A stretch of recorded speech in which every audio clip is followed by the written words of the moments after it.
Hi, I'm Helia, mobility coach for Njoie, and I'm here to talk to you about your feet and how you can get some relief on the MFLEX.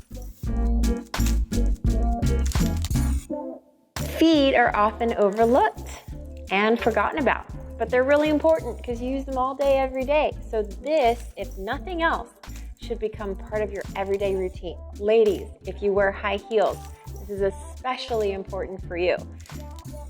Plantar fasciitis doesn't just come from running or from being super athletic. It can pop up in pregnancy. It can pop up from going to work every day. Your feet need attention. So making sure that you're releasing the muscles underneath your feet can then decrease your time dealing with pain, and especially chronic pain over time.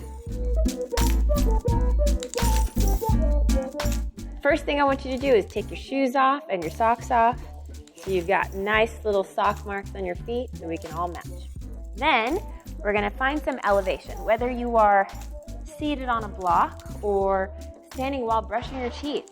Put the MFLEX underneath and just roll your feet around it, putting pressure in different areas, and then applying more pressure as you breathe through it.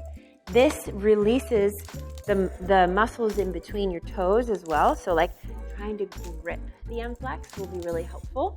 And if you want, you can use the bigger point to your head to get into those areas that don't necessarily get as much use on this one. Trying to pick it up will be really helpful too.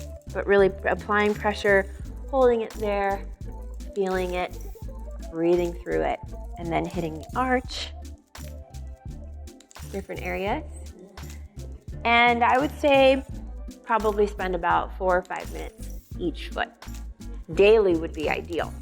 But otherwise, if you can get it in once or twice a week, you're doing yourself a favor.